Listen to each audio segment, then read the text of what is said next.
사절입니다. 하나님은 모든 사람이 구원을 받으며 진리를 아는 데 이르기를 원하시느니라. 아멘.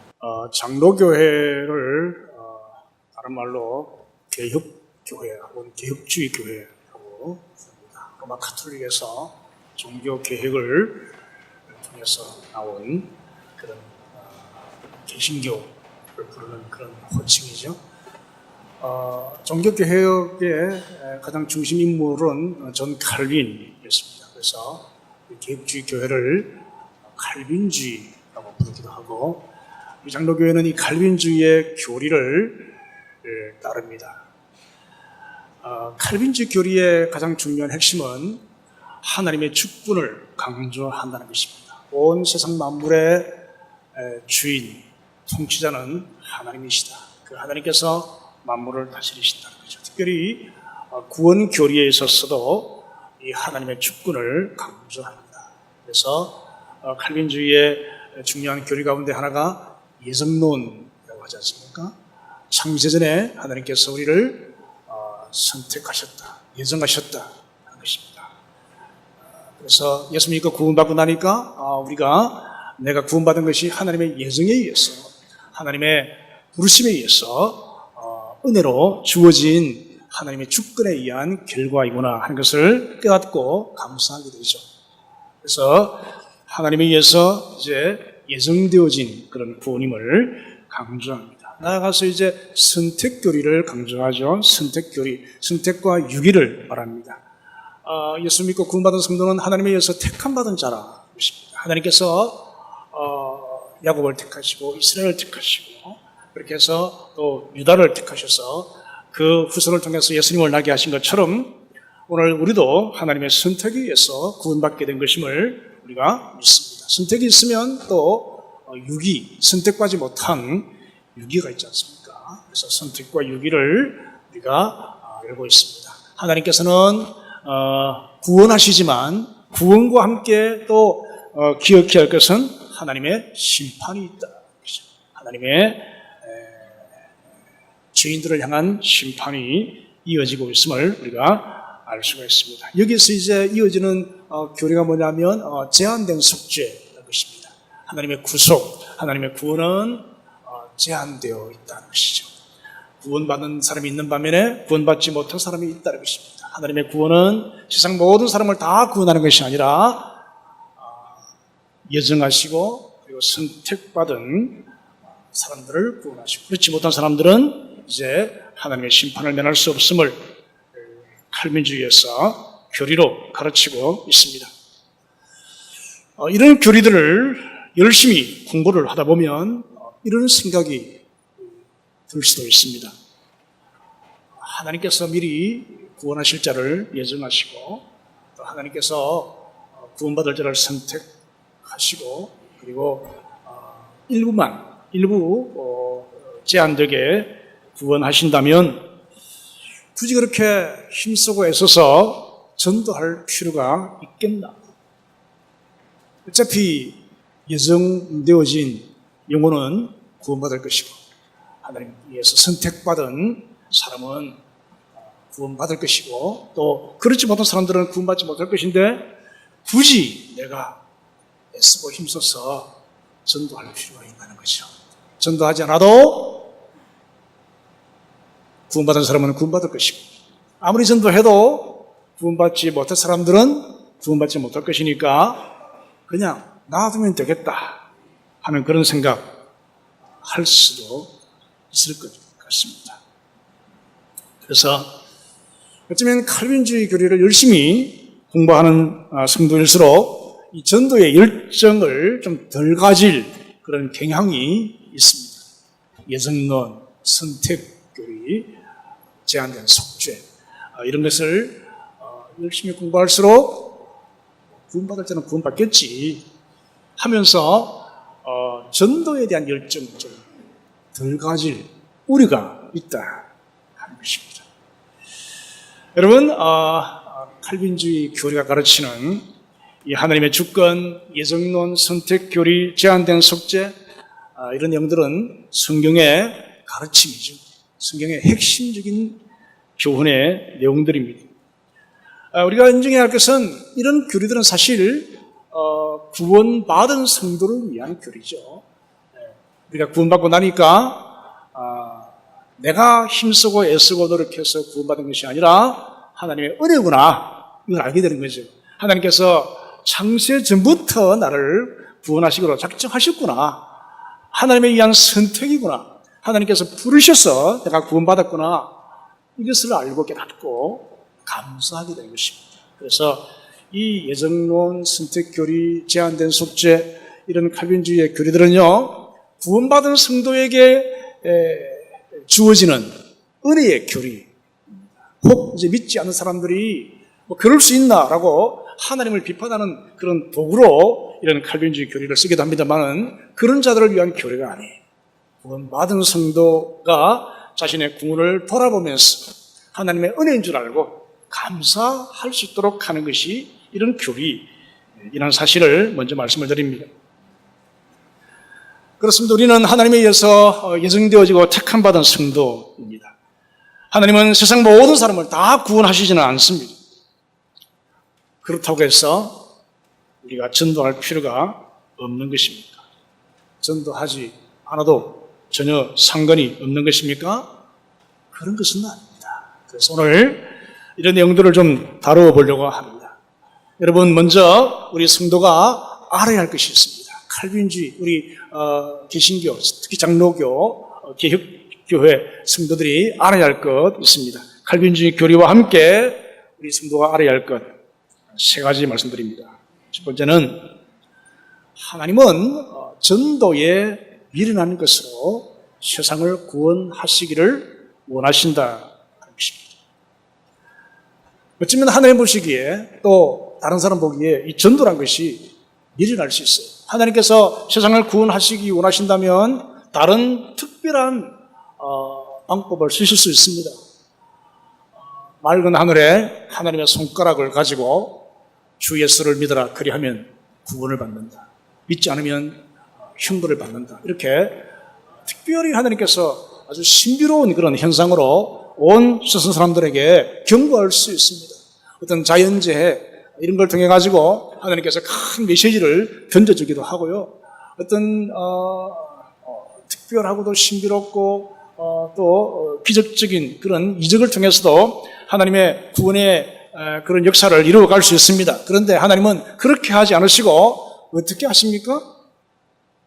먼저 예수 믿고 구원받은 성도들의 전도를 통해서 사람들을 구원하시기를 기뻐하신다, 사람들을 구원하시기로 작정하셨다는 것입니다. 자, 우리 성경을 읽어보겠습니다. 고린도전서 1장 21절입니다. 다 같이 읽겠습니다. 하나님의 지혜에 있어서는 이 세상이 자기 지혜로 하나님을 알지 못하므로 하나님께서 전도에 미련한 것으로 믿는 자들을 구원하시기를 기뻐하셨다. 세상 지혜로, 사람들의 지혜로 하나님의 지혜를 다 알 수 없어요. 그런데 하나님께서는 전도에 미련한 것, 어쩌면 사람들 보기에도 뭐 전도지를 나누고 또 이렇게 밖에서 찬양 전도를 하고 또 이렇게 관계 전도를 하고 이렇게 하는 것이 어쩌면 좀 미련해 보일 수 있어요. 저렇게 해서 전도가 되겠나? 그러나 하나님은 이 전도에 어쩌면 미련해 보이는 이것을 통해서, 이것을 도구로 사람들을, 믿는 자들을 구원하시기를 기뻐하신다는 것입니다. 하나님의 작정입니다. 하나님께서 그렇게 하시기로 원하시고 작정하신 거죠. 그래서 오늘도 하나님은 먼저 예수 믿고 구원받은 우리를 통해서 또 다른 영혼들을 구원하시기를 원하십니다. 만약에 우리가 저런 이유를 가지고 전도하기 싫다, 전도 안 해도 되겠네, 내가 꼭 전도해야 되나, 내 잘 믿으면 되지, 이렇게 해서 전도를 안 하면 하나님의 구원의 역사는 점점 미루어져 가는 거죠. 하나님 나라의 확장은 점점 어려워지게 되는 것입니다. 하나님은 이것을 통해서 예수 믿고 구원받은 성도의 전도를 통해서 또 다른 영혼들을 구원하시기로 작정하셨기 때문에 그것이 하나님의 원하시는 바요, 하나님의 뜻입니다. 이것을 우리가 알아야 한다는 것입니다. 칼빈주의 교리들을 알 뿐 아니라 하나님께서 어떻게 영혼들을 구원하시기로 하시는지, 하나님의 원하심을 우리가 알아야 한다. 두 번째는 우리가 알아야 할 것이 뭐냐면 누가 택함 받았는지 우리는 알 수 없습니다. 하나님은 아시겠죠? 그러나 우리는 아무도 알 수 없습니다. 지나가는 사람들을 보면서 저 사람은 택함 받은 사람이겠다. 알고 있습니까? 아무도 모르죠. 그래서 우리는 어떻게 해야 되겠습니까? 모든 사람들을 대상으로 전도해야 합니다. 여러분 쉽게 판단하지 마십시오. 누구를 보면서 저 사람은 안 돼 라고 속단하지 마시기를 바랍니다. 저 인간은 누가 뭐래도 예수 믿을 사람이야 그렇게 말하지 마십시오. 하나님께서 하시면 예수 안 믿을 것 같아도 예수 믿게 됩니다. 하나님께서 만지시면 하나님께서 부르시면 그렇게 완악하던 사람도 마음을 열고 예수 믿어 구원받아 놀라운 변화의 역사가 일어나게 되는 것입니다. 이 하나님의 능력을 믿으시기를 바랍니다. 그래서 우리는 누가 택함받은 자인지 누가 버림받은 자인지 알 수 없어요. 그래서 모든 사람을 대상으로 우리는 복음을 전해야 한다. 세 번째는 앞에 있는 두 가지보다 더 중요한 것인데요. 하나님의 마음을 알아야 합니다. 세 번째는 우리 다 같이 읽어볼까요? 하나님의 마음을 알아야 한다. 정말 중요합니다. 이 말씀은 우리가 구분이 있어서 하나님의 주권을 인정하죠. 하나님께서 주권하십니다. 하나님께서 택하시기도 하시고 부리시기도 하시고 하나님께서 예정하시고 하나님께서 구원의 모든 과정들을 인도해 가십니다만은 그러나 이 말씀은요 교리를 믿는 것보다도 더 중요할 수 있어요. 우리가 만약에 교리만 믿고 있으면 우리의 마음이 메마를 수 있어요. 삭막할 수 있어요. 은혜가 안 될 수 있어요. 그러나 영혼 구원에 있어서 우리가 분명히 가져야 할 것은 하나님의 마음을 알고 하나님의 마음을 내가 함께 가지는 것. 이게 정말 중요합니다. 자, 오늘 말씀 보시면 하나님의 마음이 어떠한지를 분명히 말씀하고 계시죠? 자, 우리 디모데전서 2장 4절 우리 다 같이 한번 다시 읽겠습니다. 하나님은 모든 사람이 구원을 받으며 진리를 아는 데 이르기를 원하시느니라. 여기에 하나님의 마음이 있습니다. 하나님의 원하심, 하나님의 소원이 있습니다. 두 가지를 말씀하죠. 첫 번째가 무엇입니까? 하나님은 모든 사람이 구원을 받는 것을 원하신다. 또 한 가지는 뭐죠? 하나님은 모든 사람들이 진리를 아는 데 이르기를 원하신다. 이 두 가지를 분명히 말씀하고 있습니다. 이것이 하나님의 마음이다. 이것이 하나님의 뜻이다. 그렇게 말씀하고 있습니다. 하나님의 주권하에서 구원은요, 예정이요, 선택이요, 제한된 구원 맞습니다. 하나님은 모든 사람을 다 구원하지 않으실 것입니다. 그러나 하나님의 마음은 뭐죠? 하나님의 마음은 모든 사람이 구원받기를 원하신다는 것입니다. 그리고 모든 사람이 진리를 아는데 이르기를 원하신다는 것입니다. 하나님께서 왜 이러한 하나님의 뜻을, 하나님의 마음을, 하나님의 원하심을 이 성경에 기록해서 우리에게 말씀하실까요? 왜 하나님의 마음을, 하나님의 원하심을 이렇게 우리에게 계시해 놓으셨을까요? 이 하나님의 마음을 알아라는 것입니다. 교리는 그렇지만 하나님의 마음은 또 이와 같다는 것입니다. 그 하나님의 마음을 우리가 알고 그 마음을 가지고 그 마음을 품고 살아가야 한다 하는 것입니다. 여러분, 성도는 이러한 하나님의 마음을 알고 하나님의 마음을 공유해야 합니다. 하나님의 구원 교리도 알아야 하지만 우리 사람들을 향하신 하나님의 마음, 하나님의 원하심도 알아야 한다는 것입니다. 그래서 이 하나님의 마음을 품고 하나님의 뜻을 분별하고 하나님께서 무엇을 원하시는지 우리가 이루어드리기를 위해서 최선을 다하는 우리의 삶이 있어야 한다는 것입니다. 오늘 하나님의 마음을 다시 한번 알고 그리고 이해하고 그리고 공유하게 되시기를 바랍니다. 하나님의 마음을 품게 되시기를 바랍니다. 그래야만이 하나님과의 관계가 은혜로워집니다. 여러분, 사람과의 관계, 인간관계에 있어서도 지식과 정보를 나누는 것보다 더 중요한 게 뭐냐면 마음을 나누는 것이 더 중요하지 않겠습니까? 여러분 어떤 사람에게 친밀감을 느낍니까? 어떤 사람을 가까이 하고 싶어요? 어떤 사람과 친해지고 싶어요? 똑똑하고 모르는 게 없는 사람. 그 사람 만나면 여러 가지 정보를 들을 수 있는 그런 사람들이 있습니다. 그런 사람도 필요하죠. 그러나 가까이 하고 싶고 친근히 하고 싶은 사람은요, 어떤 사람이겠습니까? 내 마음을 알아주는 사람이죠. 마음을 나눌 수 있는 사람. 내 마음에 있는 것을 함께 공유할 수 있는 그런 사람. 내가 무슨 말을 하면 내 마음을 알아주는 그런 사람이 친근해지고 싶은 사람, 가까이 하고 싶은 사람 아니겠습니까? 여러분, 우리가 하나님의 마음을 품어야 돼요. 하나님의 마음을 공유해야 합니다. 내 마음이 하나님 마음과 비슷해져야 됩니다. 그래야 우리가 하나님과 친근해집니다. 왜 우리가 하나님과 거리가 멀어요? 왜 하나님과의 관계가 서먹해요? 예배를 드려도 멀기만 느껴지고 기도를 하려고 앉아있어도 기도가 잘 안 되고 왜 그래요? 우리의 마음과 나의 마음과 하나님의 마음이 좀 거리가 있다는 것입니다. 하나님 마음을 제대로 알지 못하고 하나님 마음을 공유하지 못하고 품지 못하고 있다는 것입니다. 하나님은 이런 마음이신데 나는 딴 마음을 품고 있어요. 그러면 하나님과 소통이 안 됩니다. 교제가 안 됩니다.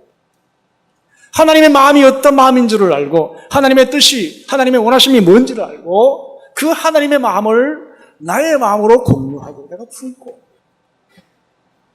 그 마음을 알고 그 뜻을 이루기 위해서 노력한다면 하나님과 훨씬 더 친밀해지게 될 것입니다.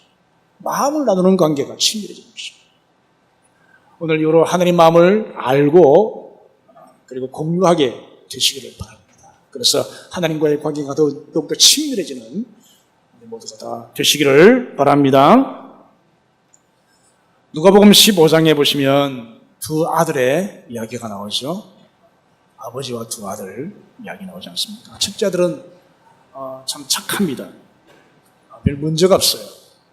아버지 집에 함께 있으면서 열심히 일을 잘 하고 있습니다. 그런데 둘째 아들은 좀 문제가 있어요. 어떤 문제냐면 이 둘째 아들은요 좀 노는 걸 좋아해요. 집에 있으면 답답해요. 이렇게 집에서 이 답답한 공간이 있습니다. 좀 나가서 활개치고 싶다. 마음껏 좀 살고 싶다. 내 뜻을 펼치고 싶다. 이런 마음. 그래서 아버지한테 가서 자기에게 해당될 그런 돈을 미리 달라고 요청을 합니다. 아버지가 거절했겠죠? 그러지 마라. 그건 옳지 않다. 집에서 형님과 함께 잘 하면 된다 했지만 이 아들은 고집을 꺾지 아니하고 결국 아버지께로부터 자기에게 해당하는 돈을 유산을 받아가지고 밖으로 뛰쳐나갑니다. 가서 뭐 하죠? 열심히 사업에서 성공합니까? 그렇지 못합니다. 받은 돈 가지고 방탕하게 살죠. 허랑방탕하게 돈을 낭비하고 흡입합니다. 유명하지 못하죠? 아무리 돈이 많아도 그게 어디 때로 쓰다 보면 금방 나가지 않습니까? 그래서 돈이 다 탕진하게 됩니다. 그래서 먹고 살기 힘들어집니다. 그래서 어떻게 하죠? 돼지를 키우는 집에 종으로 들어가서 돼지와 함께 삽니다. 고생하죠. 고생하는 중에 후회가 되어집니다. 내가 왜 그랬을까? 뉘우치죠. 아버지 앞에 내가 잘못했구나. 하늘과 아버지 앞에 내가 죄를 지었구나. 하고 뉘우치면서 이제 어떻게 돌아갈 방도를 강구합니다. 어떻게 돌아갈까? 조심스러웠어. 이제 둘째 아들을 떠나보낸 아버지 입장에서는요, 극적입니다. 그 아들의 성향을 알기 때문이죠. 그 돈 가지고 가서 사업자로서 성공할 아들이 아님을 알거든요. 그 성격에. 그래서 아버지는 걱정하면서 그날부터 아들을 기다립니다. 틀림없이 돈을 다 낭비하고 돌아올 때가 있을 것이다. 그래서 아버지는 그 아들을 때문에 대문을 닫지를 못합니다. 날마다 기다립니다. 세월이 흘렀습니다. 여전히 아버지는 아들을 기다리면서 대문간에 서서 아들이 갔던 그 길을 쳐다보고 있습니다. 그런데 저 멀리서 동구 밖에서 익숙한 모습의 사내 하나가 터벅터벅 걸어오고 있습니다. 직감으로 아버지는 알아보죠. 누굽니까? 내 아들이다. 알아봅니다. 아버지는 달려가서 그 아들을 끌어안습니다. 내 아들아, 내가 얼마나 너를 기다렸는지 아느냐? 아버지, 잘못했습니다. 저는 아들 자격이 없습니다. 저를 아들로 대하지 마시고 종으로 받아주십시오. 아니다. 내 아들아, 너는 내 아들이다. 벌써 들어가자. 내 아들이 돌아왔다. 제일 좋은 옷을 가져다가 이 아들에게 입혀라. 그리고 발에 신발을 신기고 손에 내 아들을 의미하는 그 가락지를 손에 반지를 끼워주어라. 그리고 이 기쁜 날 우리가 잔치해야 되겠다. 제일 살찐 소를 잡아라. 모든 동네 사람들 다 불러가지고 이 기쁨을 함께 나누자. 잔치하자. 그랬습니다. 그런데 그 자리에 첫 아들이 보이지도 않죠. 아들이 밭에서 일을 하고 돌아오다 보니까 자기 집에서 뭐 이상한 소리가 들립니다. 잔치 소리가 들리죠. 무슨 소린가 알아봤더니 동생이 돌아왔다는 것입니다. 동생이 왔다고 아버지가 잔치를 배설해서 저렇게 하고 있다는 것입니다. 마음에 불평이 가득합니다. 아니, 집에서 고생한 사람은 난데 아버지는 살림을 청녀들과 함께 날려버린 동생이 들어왔다고 소를 잡습니까?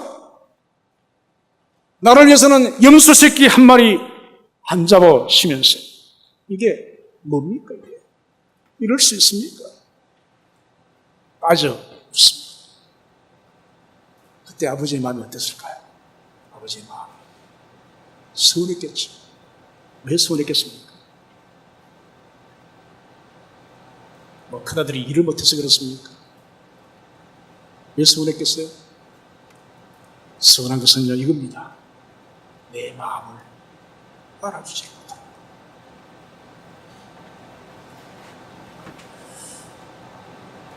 아버지에게는 아들이에요.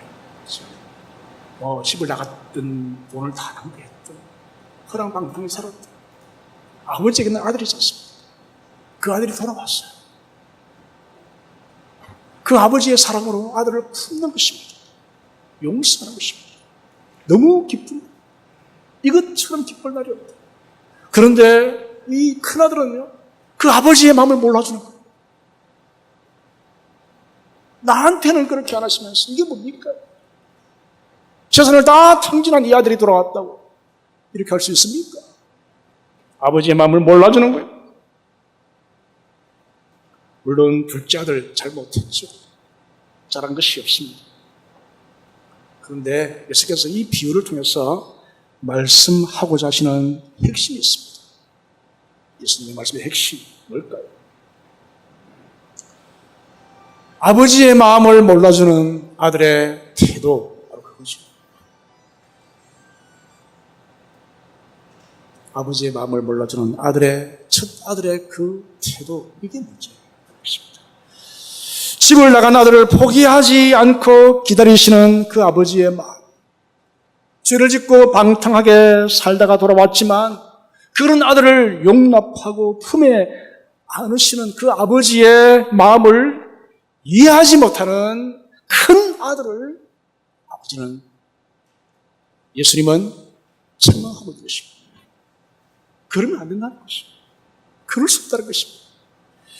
자, 이 비유의 배경을 보시면요. 배경이 있습니다. 예수께서 유대인들을 향한 말씀이죠. 바리새인들, 서기관들, 율법사들, 이런 사람들을 향한 예수님의 책망의 말씀인데요. 그들은 예수님이 못마땅했습니다. 예수님의 행동, 태도가 마땅치 않았어요.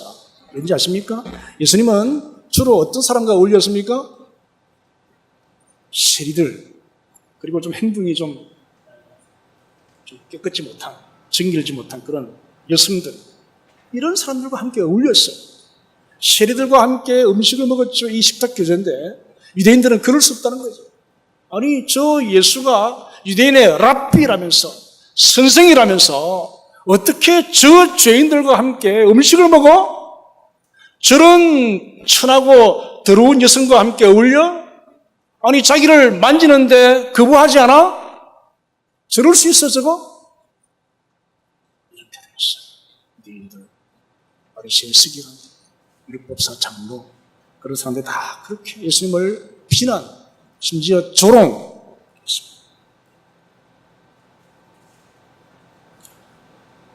그 유대인들을 예수께서 책망하기 위해서 이 비유를 들었습니다. 집을 나간 아들, 어떤 사람들이죠? 세리, 그 당시에 하찮은 청년들, 죄인들, 심지어 그런 죄인된 여성들, 이런 사람들. 예수님은 그들을 용납했어요. 하나님은 그들을 용납했습니다. 하나님은 그들을 구원하시기를 원하셨어요. 그런데 맏아들이 어떻게 했어요? 그 아버지의 마음을 몰라줍니다. 그 당시 유대인들이 어떻게 했어요? 그 하나님의 마음을 몰라주는 거예요. 하나님은 모든 사람들이 다 구원받기를 원하시는데 이런 세리들, 이런 천민들, 이런 방탕한 사람들까지도 하나님께서는 구원받기를 원하시는데 이 유대 지도자들이라고 하는 사람들이 그 아버지의 마음을 몰라주는 것입니다. 예수님은 그들과 어울리시는데 함께 식탁을 마련하고 함께 음식을 먹으면서 그들에게 복음을 전하고 세리 마태를 구원하고 삭개오를 구원하고 마리아를 구원하는데 그것은 못마땅히 여기는 것입니다. 그 하나님의 마음을 알아주지는 못하는 것. 이것을 예수님은 이 비유를 통해서 책망하고 있는 것입니다. 왜 아버지의 마음을 몰라주나? 모든 사람들이 구원받기를 원하시는 이 아버지의 마음을 왜 몰라주고 왜 같은 마음을 품지를 못하냐는 것이죠. 이 큰아들이요, 아버지와 이 마음이 통하지를 않았어요. 같은 마음을 품지를 못했어요. 아버지의 마음을 공유하지를 못했어요. 그러니 관계가 힘들어지는 것입니다. 오늘 하나님 아버지의 마음을 함께 공유하게 되시기를 바랍니다. 아버지의 마음을 품으십시오. 그래야 아버지와의 관계가 은혜로워집니다. 친밀한 교제가 이루어지게 되어집니다. 예배가 되어지고요. 기도가 하나님께 상달되게 되어집니다. 이 아버지의 마음을 몰라주었던 첫 아들, 당시의 유대인들처럼 그런 마음을 품지 마시고 정말 아버지의 마음을 함께 가시는, 함께 공유하는, 함께 품는, 함께 하나님의 마음을 기쁘시게 해드리는 우리 모두가 되시기를 바랍니다. 그러면 아버지의 마음이 어떤 마음이죠? 오늘 말씀에 두 가지 아버지의 마음을 말씀하고 있습니다. 자, 두 가지를 보겠습니다. 첫 번째는 뭐죠? 첫 번째는 하나님은 모든 사람이 구원받기를 원하신다는 것입니다. 모든 사람이 구원받기를 원하신다. 여러분, 예수 믿고 구원받았습니까? 네. 우리가 구원받는 것은 오직 예수님을 믿음으로 구원받습니다. 예수님의 십자가와 부활을 믿음으로 구원받습니다. 그리고 이제 구원받은 성도는 이런 하나님의 마음을 품어야 한다는 것입니다. 함께 가지고 공유해야 한다는 것입니다. 그래서 이제 이후로 이런 아버지의 마음 가지고 사람들을 대해야 합니다. 여러분, 가족들 가운데 믿지 않는 가족이 있습니까? 여러분, 친척이나 이웃 친구 가운데 믿지 않는 분들이 있습니까? 그분들을 대할 때마다 이 아버지의 마음, 이 영혼도, 이 사람도 구원받아야 할 하나님의 백성이 아닌가. 하나님의 마음을 가지고 그 사람들을 대하시라 하는 것입니다. 사람들을 바라볼 때에 저 사람은 안 돼, 믿지 않을 사람이야, 제껴놓지 마시고 아버지의 시각, 아버지의 눈을 가지고 사람들을 바라보십시오. 그리하면 긍휼의 마음이 생깁니다. 안타까운 마음이 생깁니다. 그래서 기도가 되었습니다. 할 수 있으면 그 사람을 구원하기 위해서 시도하고 노력할 수 있게 되어지는 것입니다. 이 아버지의 마음을 품게 되시기를 바랍니다. 두 번째는 모든 사람이 진리를 아는 데 이르기를 원하신다고 말씀하십니다. 모든 사람이 진리를 아는 데 이르기를 원하신다. 진리가 뭐죠? 진리는 예수님이 진리죠. 내가 길이요 진리요 생명이라 했지 않습니까? 그리고 진리는 하나님 말씀이 진리죠. 예수님이 진리고 하나님 말씀이 진리입니다. 그 예수님과 하나님 말씀을 알게 해야 한다는 것입니다. 그 알기를 원하시는 것이 아버지의 뜻이다. 아버지의 마음이다. 하는 것입니다. 여러분 먼저 이 진리를 내가 먼저 알아야 합니다. 그렇죠? 예수 믿고 구원받는 것으로 전부가 아니지 않습니까? 내가 이제 이 진리를 알아가야 돼요. 이 진리를 깨달아가야 됩니다. 그러기 위해서 여러분 우리가 좀 시간을 투자하고 노력을 투자할 필요가 있습니다. 주일 예배만으로 이 하나님의 진리를 다 알 수 있습니까? 그렇지 않잖아요. 설교는 사실 좀 제한되어 있습니다. 그래서 하나님의 말씀, 예수님 진리를 알기 위해서는요, 좀 더 우리가 노력해야 할 필요가 있어요. 예를 들면 목장 모임에 들어가셔야 됩니다. 목장 모임에 들어가셔서 목장 활동을 해야 돼요. 그래서 그 안에서 서로 교제하고 그리고 말씀을 나누고 그리고 삶을 나누고 기도 제목을 나누어서 함께 기도하고 그런 걸 통해서 목장을 통해서 치유와 회복을 경험하고 목장을 통해서 기도 응답을 경험하고 그래서 진리를 체험하는 것입니다. 여러분 우리가 알아야 할 진리는요 경험되어지는 진리가 진리입니다. 머리로 아는 것이 아니라 우리의 삶으로 경험되어지는 진리가 되어야 되거든요. 그러기 위해서는 우리의 삶 속에서 이 진리가 경험되어져야 됩니다. 목장 모임을 통해서 이 진리가 경험되어지기를 바랍니다. 하나님 말씀으로 내가 변하고 다른 목원들이 변하고 기도하는 가운데 기도의 응답으로 놀라운 역사를 체험하고 그리고 한 영혼이 또 구원받는 것을 보고 이렇게 함으로 진리를 우리가 알아가야 한다는 것입니다. 혹 여러분 가운데 혹 주변에서 구원의 확신이 부족하면 예수 영전 모임에 참여하도록 이끌어 주십시오.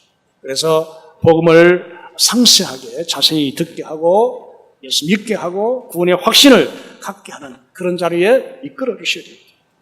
그리고 우리 교회에서 실시하고 있는 여러 가지 양육 프로그램, 세가족 공부라든지 그리고 이제 삼공부가 이제 지난 주간에 시작되었습니다. 생명의 삶, 그리고 말씀의 삶이 시작되었는데요. 이런 삼공부에 들어오셔가지고 하나님 말씀을 공부하셔야 돼요. 그리고 훈련 받으셔야 됩니다. 여러분 우리는요 이 옛 습성, 예수 믿지 않았던 그런 이 타락한 본성에 의해서 많이 우리가 익숙해져 있어요. 습관화되어 있습니다. 그래서 훈련받지 않으면 잘 안 바뀝니다. 왜 변화가 안 돼요? 왜 삶이 안 바뀌어요? 왜 생각 가치관이 안 바뀌어요? 훈련이 안 되니까. 훈련받지 않으니까 안 바뀌는 거죠. 날마다 말씀과 기도로 자신을 경건하게 갖고 나가야 하고요. 이런 모임에, 이런 훈련 프로그램에 들어오셔가지고 훈련을 받으셔야 돼요. 한 13주 정도. 지속적으로 체크 받으시고요. 삶을 훈련 받으시고 경건 생활을 훈련하셔야 우리의 삶이 바뀌고 인격이 변화되어지고 생각, 가치관, 이 성품 이런 게 달라지는 것입니다. 이제 한 주간 서론했으니까요. 오늘까지 등록할 수 있습니다. 생명의 삶은 제가 하고 말씀의 삶은 김호민 목사님이 하시는데요. 문의하십시오. 아마 받아주지 않을까 싶습니다. 그래서 말씀으로 훈련되어지고 삶으로 훈련되어져서 내가 먼저 진리를 알고 진리를 경험해야 합니다. 나아가서 예수 안 믿는 영혼들을 예수 믿게 하고요. 그들도 진리를 알도록 인도를 해야 돼요. 내가 못하면 할 수 있는 어떤 프로그램으로 이끌어 주셔야 돼요. 그래서 함께 진리를 아는데 이르기를 원하시는 아버지의 뜻을 이루어가게 되시기를 바랍니다. 말씀을 맺겠습니다. 결실의 계절, 가을을 맞이했습니다. 결실의 계절은 우리가 열매를 맺어야 되죠. 어떤 열매를 맺습니까? 먼저 선행의 열매가 있습니다. 선한 열매를 맺으라 그랬지 않습니까?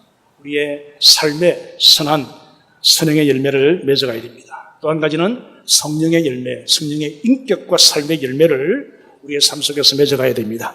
또 한 가지 맺어야 할 열매가 있습니다. 뭘까요? 지난주일 목표자 칼럼에 나와 있었는데 안 읽어보셨거나 근성으로 읽었거나 둘 중에 하나인 것 같습니다. 뭔 열매를 맺어야 됩니까? 생명의 열매를 맺으셔야 됩니다. 올해가 가기 전까지 이제 한 성도가 한 영혼을 구원하는 생명의 열매를 맺게 되기를 바랍니다. 여러분 11월 마지막 주일은 새생명 축제가 있습니다. 우리 모두가 다 함께 오늘부터 시작해서 이제 생명을 품고 기도하고 그리고 관계를 가지고 관계를 발전시키고 이렇게 해서 영혼을 구원하여서 이제 11월 마지막 주일 모시고 오는 것입니다. 그래서 생명의 열매를 맺게 되기를 바랍니다. 그 한 주간 전에 목장별로 VIP 초청 잔치를 가집니다. 이제 목장으로 그 VIP를 초청하는 것이죠. 그래서 식사를 나누면서 또 간증을 나누면서 그래서 전도의 기회로 삼는 것입니다. 여러분 전도를 사명으로 이해를 하죠. 주님의 명령으로 이해를 하죠. 물론 맞습니다. 그러나 그렇게 되어지면 좀 부담이 돼요. 힘들 수 있습니다. 그러나 전도는요 사실은 하나님이 가장 기뻐하시는 것입니다. 믿습니까? 전도는 하나님의 마음을 우리가 품고 그 마음의 소원을 이루어 드리는 거예요. 그게 전도입니다. VIP를 정하시고 기도하며 이제 만나시기를 바랍니다. 관계를 맺고 발전시켜 나가시기 바랍니다. 목장으로 교회로 초청하시기를 바랍니다. 그렇게 반응을 하죠. 어떤 때는 이번 주간에 저희 집에서 우리 믿는 사람들이 이제 모임이 있는데 식사하러 오시겠습니까? 식사하러 오시죠? 하면은 뭐라 그러죠? 되었습니다. 그만. 안 할랍니다. 그런 소리 마십시오. 이렇게 말을 하면 무슨 말이죠? 그동안 관계가 안 됐다는 이야기죠. 만약에 이제 저희 집에 오셔가지고 식사 같이 하시죠 하면은 시간이 별로 없지만은 그래도 초청하신다니까 한번 가봐야지. 알겠습니다. 언제입니까? 이렇게 나오면 뭐죠? 그동안 관계가 잘 되어 있었다는 것입니다. 11월 마지막 주일에 저희 교회에 이런 행사가 있는데 한번 오시겠습니까? 나한테 그런 말 하지 마세요. 나는 교회 안 나가요. 이게 뭐죠? 관계가 안 돼 있다는 이야기예요. 관계가 안 돼 있습니다. 그래요. 아직 교회도 한 번도 안 나가봤지만 그렇게 선생님께서 그렇게 원하신다면 한번 같이 한번 나가죠. 어떻게 언제 만날까요? 이렇게 해서 좋은 반응을 보여하는 것입니다. 무슨 말입니까? 관계가 되어 있다는 이야기죠. 오늘부터 관계를 맺어 나가시기를 바랍니다. 그래서 초청할 때에 거절할 수 없을 정도의 그런 관계를 맺어 나가시는 우리 모두가 되어서 아버지의 마음을, 아버지의 뜻을 이루어 드리시는 우리 모두가 다 되시기를 주님의 이름으로 축원합니다.